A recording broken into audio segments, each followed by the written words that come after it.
Spectrum Mobile is the fastest growing mobile provider in the nation, and now is the time.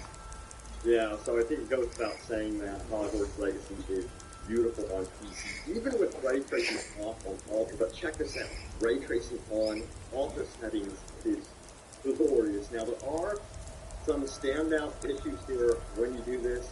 So you can also lower it to the sadness setting, they call it, where Hogwarts ran out of money. So yeah, we're going to take a look at all of the settings on PC. There were some controversies related to the PC version before the embargo lifted for Hogwarts Legacy, and how is the PC performance status up, all the various settings. And guys, I'm only on a piece of the machine from Skyrim. These guys are making it hook me up with a brand new gaming PC. It's a miracle, this thing can do anything. So check it out in the description below to find out about my rig and what I use, and I can't recommend it enough, so keep those checking out.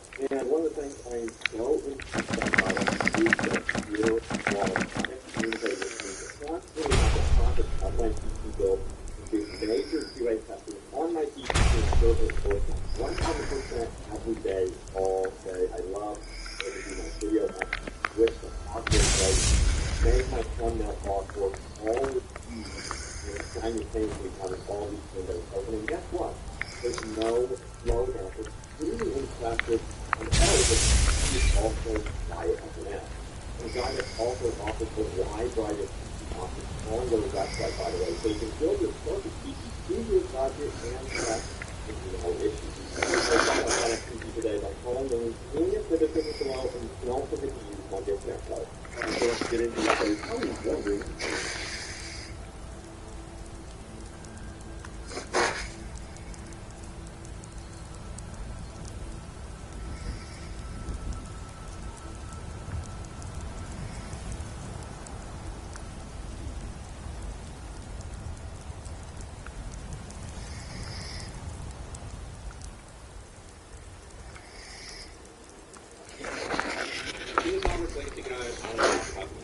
these are some things that you can choose as you make your character throughout the game.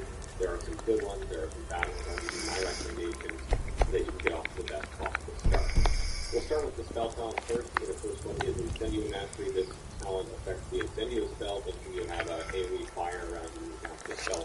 This is a very short range spell. It's not one that I typically use because I like to range things down from the font. But if you are playing sort of a close range character, you like this spell, this is a very good one, because you tend to use it on active enemies because it's kind of a cone, and getting that extra AoE damage will do more damage to those enemies and also help you hit them all, and sometimes you can't always hit them with that cone. Next up we have Active Mastery, and this spell is better earlier on in the game rather than later in the game. What it does is it pulls all the targets around your target to you. And why it's useful is because sometimes when you close together targets to go out the exact number you want. Maybe you've got a purple damage show on it, you're trying to dispel it with Accio, but you can't quite target the right ones because they're close together. This will make sure that you get that effect off, even if you target the wrong enemy, you will put all of them at the same time. But later on in the game, when enemies are like kind of resistant to this spell, it's not as useful.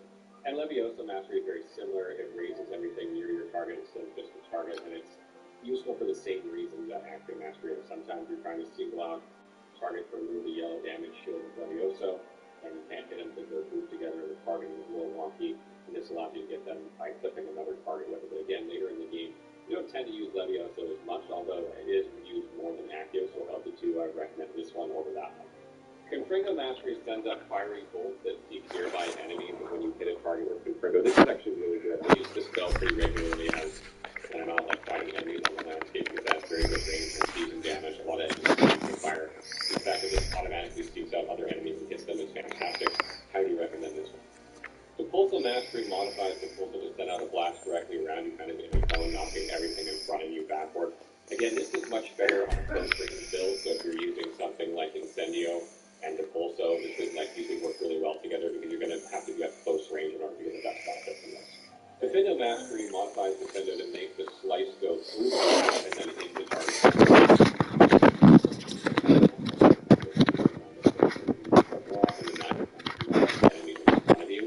So you will be able to get the top one off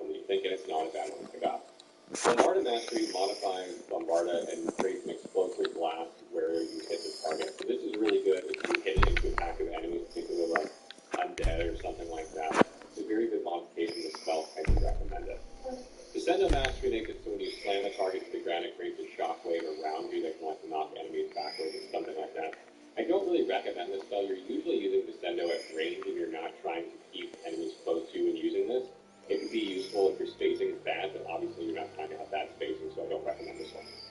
Glacius Mastery is not a bad one. This allows you to, if you freeze an enemy with Glacius and then them will kind of explode, shooting shards outward to nearby enemies. Again, anything AoE is really good in this game. Typically, later on in the game, you're fighting lots of enemies at once, and that is very useful in that situation. And lastly, Transformation Mastery makes it so that you transform your target instead of like a regular object into an explosive object.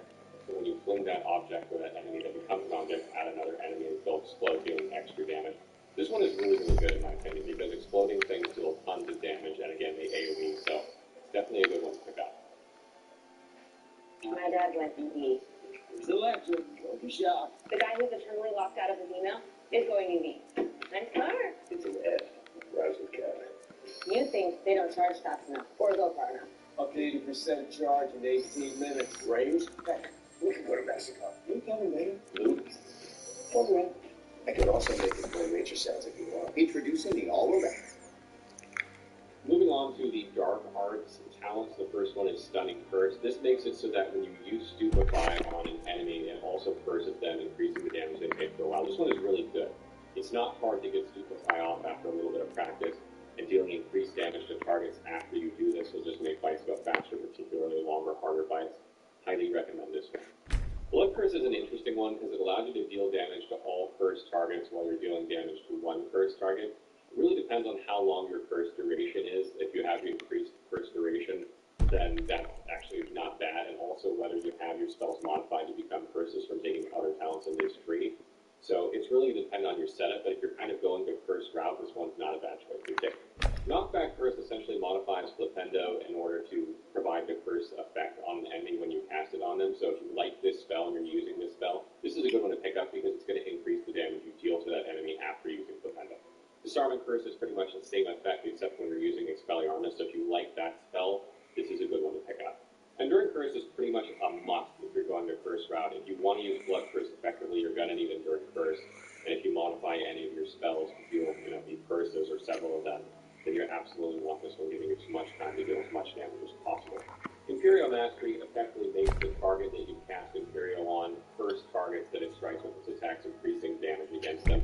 This is a good one to pick up if you plan to kind of be like the Death Eater type mage and go with the unforgivable curses. Slow and Curse is very similar to a couple of the ones just mentioned. It makes the rest of momentum give the curse effect on enemies, so if you like that spell, definitely pick up this one. Crucio Mastery essentially makes it so if you attack an enemy that you cast Crucio on, it releases projectiles that curse other nearby enemies. This is a good way to apply curse over a broad area very, very quickly, and certain areas other. And then the Erotic Daughter Mastery obviously makes it so if you're killing an enemy with it, then you kill all cursed enemies. So if you cast Crucio and on an enemy, projectiles went out, you have Crucio Mastery, curse all these targets, and then you Erotic Daughter or something, you kill them all. So really deadly combo. Are you listening?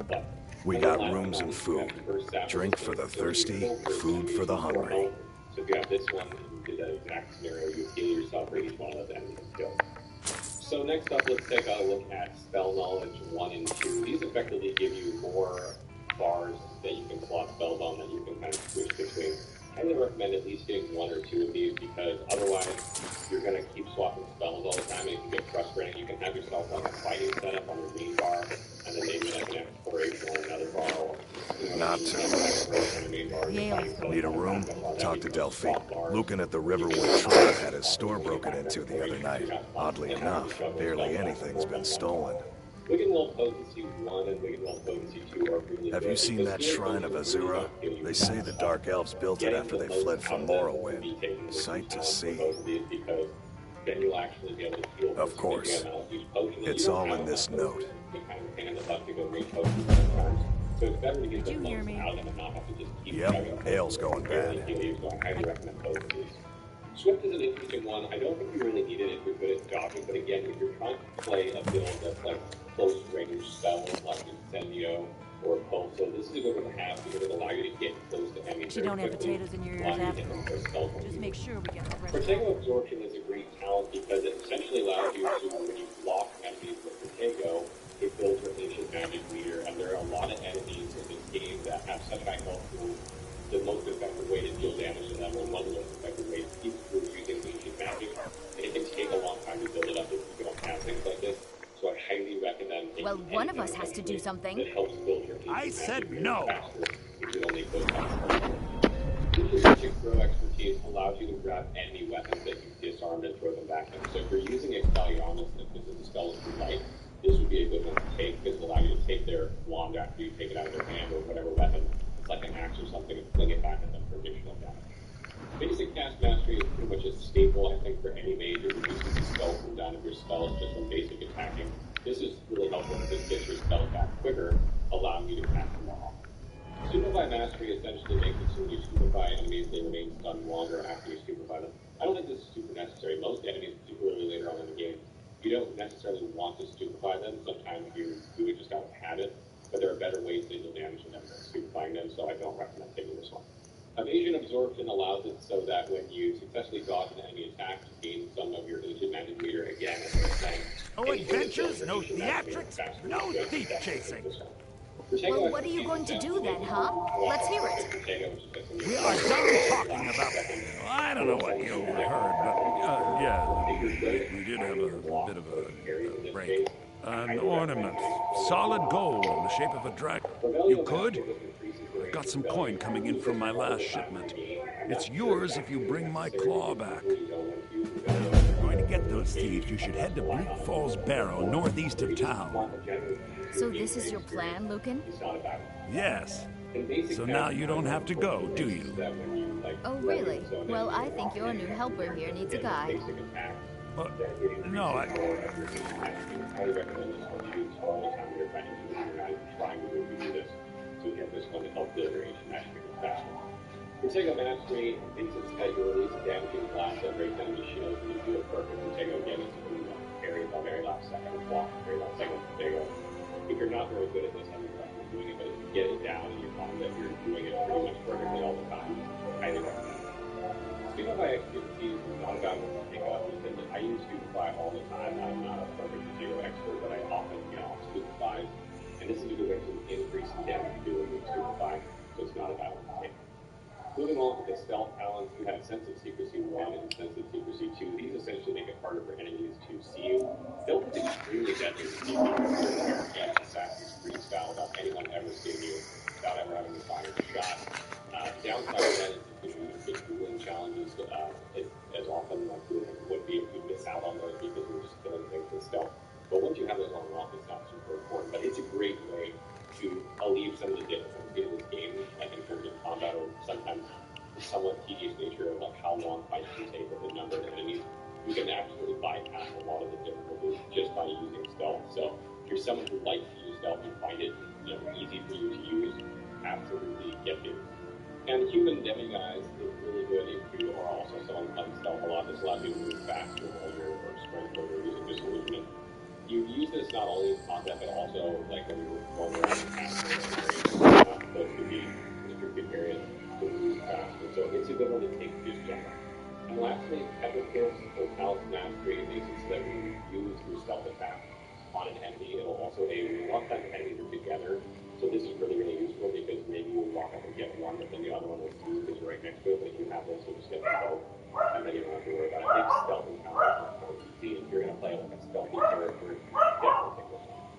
And lastly, we come to the room of requirement balance. The first one is Atone potion potency. This makes you invulnerable and deflect projectile attacks back at enemies when you're using this potion. This is really strong in my opinion.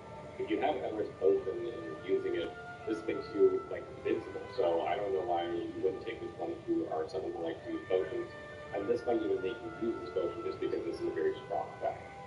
The invincibility potion potency makes invincibility potions last long. They have a very short duration by default, so if you want to use invincibility potions at all in this game, definitely take this talent. The fertilizer talent makes it if you're using the Chinese chopping cabbage tool in the game, which can deal damage to enemies. If you're using that, and make it so that you summon 2 instead of 1 for each one you throw out. Basically double the efficacy. So if you're someone who's using that, this is more bigger, absolutely take this one. If you're not, then don't worry about it. The Genetic talent makes the damage and duration of incapacitated effects from mandrakes increased again. If you're someone who likes to use mandrakes in combat as your tool, it can be very deadly against a wide range of enemies because of the AoE that it does. But if you don't have this, it's not going to be nearly as effective. So if you're going to use mandrakes, take this. If you're not, okay. The maximum potion potency makes it so that your attacks have additional increased damage and great enemy shows when attacking. This will make it particularly deadly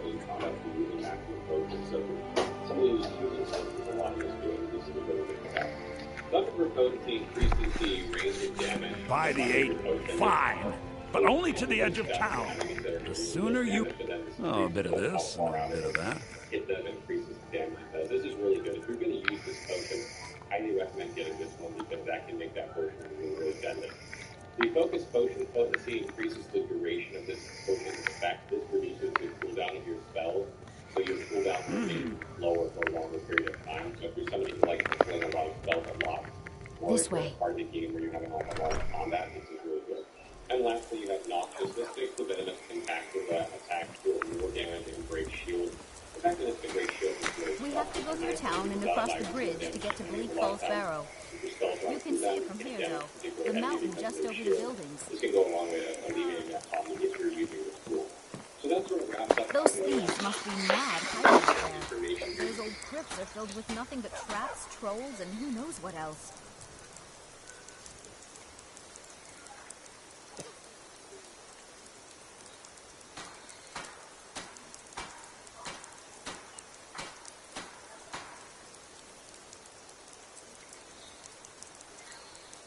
Meet litter robots, the revolutionary self-cleaning litter bots that are willing to the chore of scooping.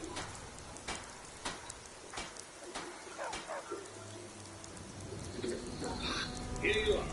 I'm pleased to see you took my advice. Madame Fizzlewood, I met your great uncle on the portrait in my convo. He sent me to speak to you. I'm pleased you came. Uncle Elf believes the missing cases may be relevant to an unsolved case from my family in Stonewall. Next, a seriously vicious justice disappeared after being people down in air. They never found his senses. When his head was given supposedly reinforcedly, wholly unaware of how he died. I wonder why they only stole Lucan's golden claw. I mean, we have plenty of things in the shop that are worth just as much coin.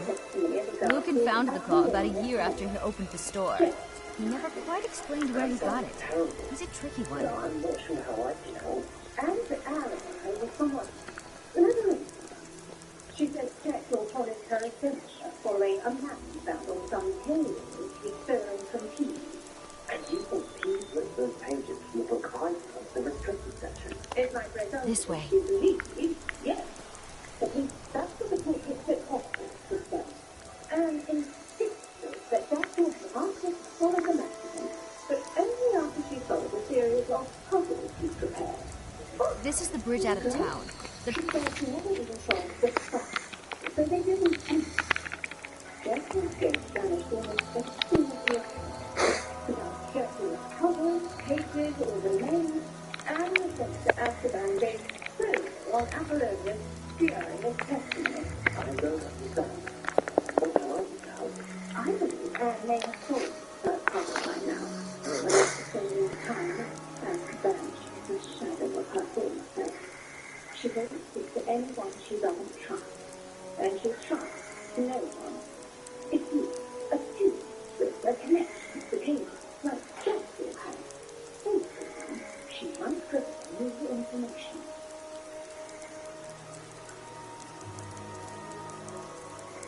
What a horrible story. If you think I can help, I'll come with you. This is wonderful news. You must be commended for your kindness and bravery. Fortunately, being a retired aura has its benefits.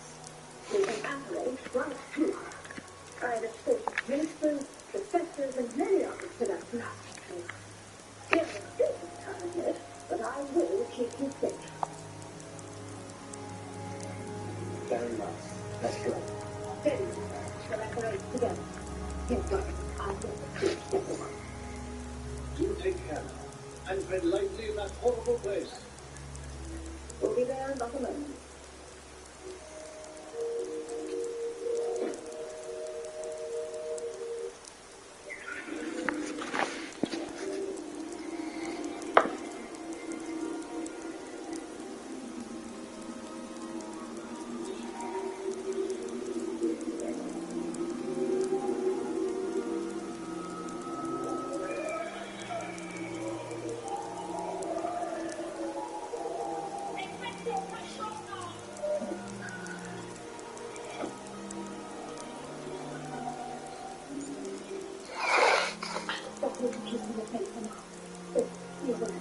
You won't feel a wave of despair. It will pass. Thank you for the warning.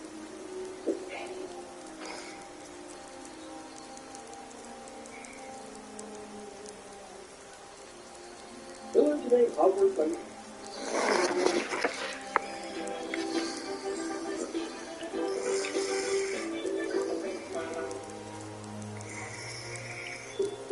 If I make a dish, I can make it a dish with the squarespace, where I have about more people.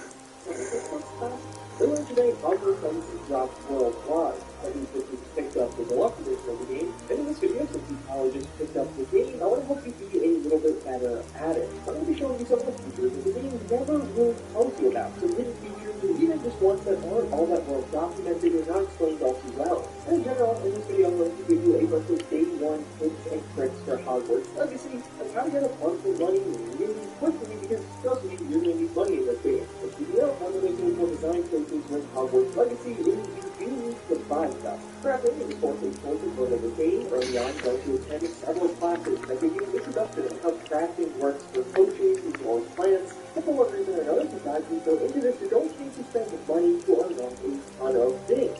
I mean, even just early on in the game, to buy your first brew will be about 600 galleons. It's fairly expensive. I think they'll get far more expensive once you really get to the means of requirements. The one takeaway there is you're going to need money to progress in Hogwarts Legacy. This is not one of the games where you can just build it yourself. If you want to save money, no, you have to buy things, you have to use the vendors. But that tells you actually make money. There's no two different ways to do it, especially in the early game. But it's telling you here as these specials for solutions and chests. The solution chests are the big ones. You're going to find these chests all over, but they good concentration are located in Hogsmeade. And the way these chests work, and you can tell it's one of them because there's a big eye on the front, is you have to be invisible to actually open them. So simply use your invisibility spell. I'm on my way.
Sneak up to one of these chests and you'll be immediately able to get 500 galleons, 500 of the in-game currency. That is a huge boost, and right around Hogsmeade, if you just run around and do this, you can actually get several thousand galleons really quickly. Although you may be tempted to immediately run to one of the clothing vendors, upgrade all of your gear, you probably shouldn't do that. Pay for your broom as well as a lot of the other stuff for your regular requirement. And the other major and consistent way to make money in Hogwarts Legacy is selling your gear, which you definitely should be doing. Although you're able to destroy your gear just freely in Hogwarts Legacy, it doesn't actually break down into any crafting components. You're just literally deleting it and getting nothing. So when you find gear in Hogwarts Legacy, look to see if there's better stats that you're currently equipped here, and if it does, it may The mountain to the northwest leads to Bleak Falls Barrow. I guess I should get back to it. It's automatically added into the transmog system. You can access the transmog system by just highlighting some piece of gear in your inventory, and then you can see all the different styles you can select for it. It's pretty simple. Basically, the piece of gear you have equipped, you'll use these stats of, so you can see the appearance of it at any point you'd like to. And this is also how you're going to gain access to some of those pre-order bonuses. As soon as you gain access to the main menu in game, you can immediately change the appearance of all of your gear to be dark artifact if you want to. Although if you are looking to use that for now, which I imagine many of you are, you don't have to do these side quests for not atone. And even another little cool option, you put your hood up on your robe at any point if you'd like. There's 4 different tiers of gear in Hogwarts Legacy. Green is the lowest, blue is superb, extraordinary gear is purple, and orange is the legendary gear. These types of stats are the main thing you're going to want to pay attention to, especially in the first half of the game. When you get to the later half, you'll be able to assign traits to your gear. It's pretty simple. Basically, blue can have tier 1 traits, purple can have tier 2 traits, and legendary gear can have tier 3 traits, and of course, as always, the best.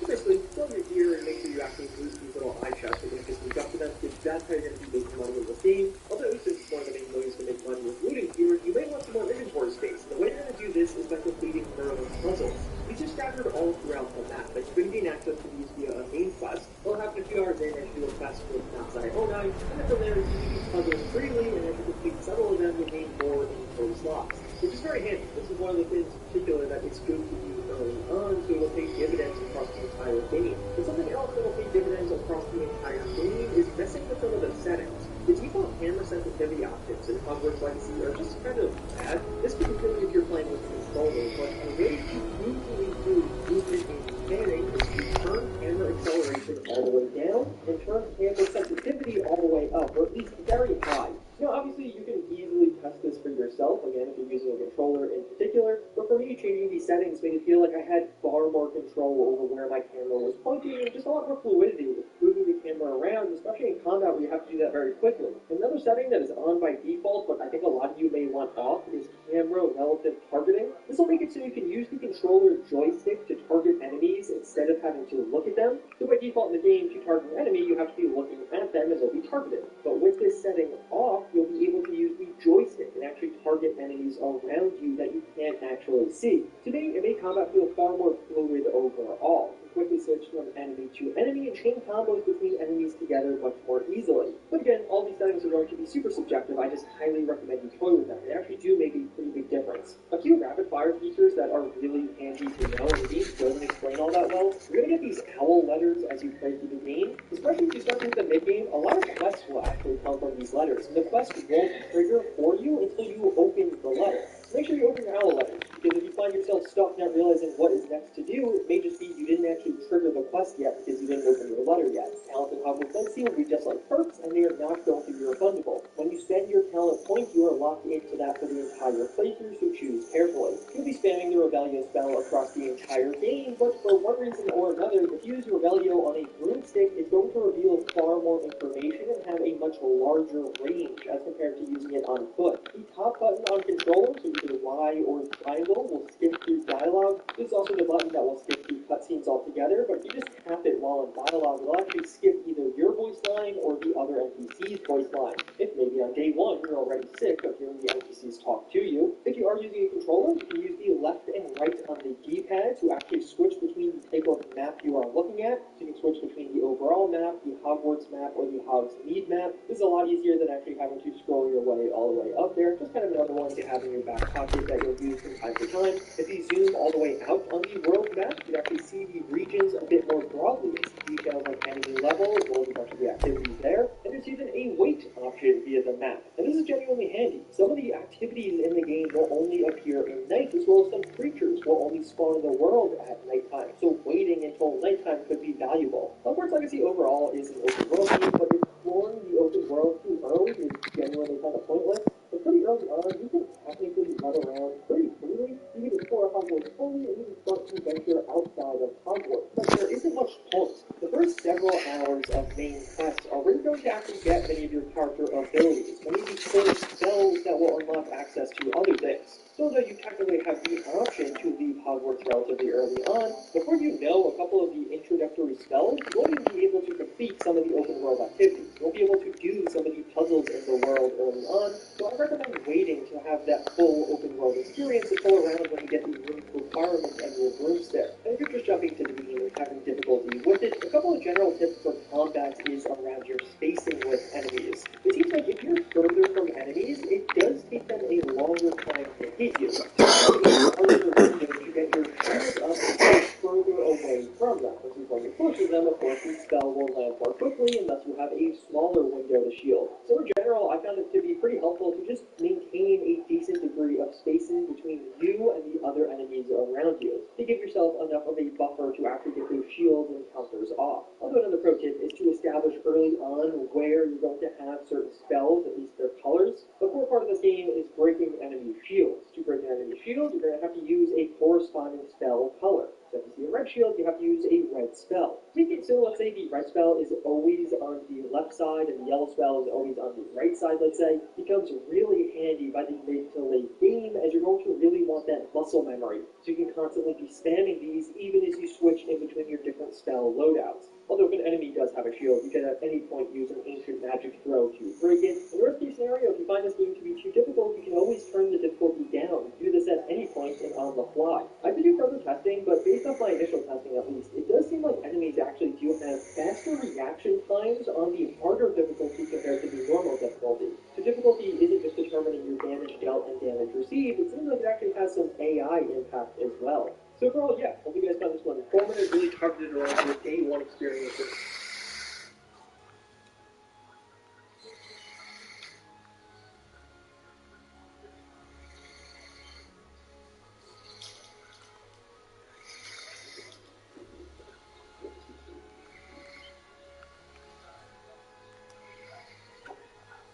My patchouli's wearing off. My favorite sword is ruined. Human. Hogwarts Legacy's combat can be more than just randomly flinging spells as soon as they come off a cooldown. So I'm going to show you how you can do a bit more with it. Using specific spell sequences will drastically improve your outgoing DPS compared to just maxing out the spell buttons. Now, for the meat of this, I'm going to break down one of my favorite spell combos, which you can put together pretty early in the game. But before I get into them, if you happen to be new here and like action RPGs, might as well hit subscribe. The first early game spell I highly recommend you frequently use is Expelliarmus, which you can get by completing the side quest Professor Hecat's Assignment 2. Also, once you have access to talents, you should get Disarming Curse and Ancient Magic Throw expertise. The Disarming Curse talent will modify this spell to inflict curse on the target as well, which slightly increases the subsequent damage they take. You'll know when you've applied curse on the target by the big glowing green X on them. With the Ancient Magic Throw expertise, this spell will damage and temporarily disarm enemies holding weapons, and you'll be able to tap right bumper to grab those out of the air and flop them right back at someone's face. Hits from a thrown weapon can sometimes pop targets up for an air juggle, or even stagger them, so a single cast of Expelliarmus can do a lot of useful stuff if you upgrade it with those effects. Next is the spell Descendo, which will slam the target into the ground and pop them airborne, which makes it one of the few spells that launches enemies while also dealing damage.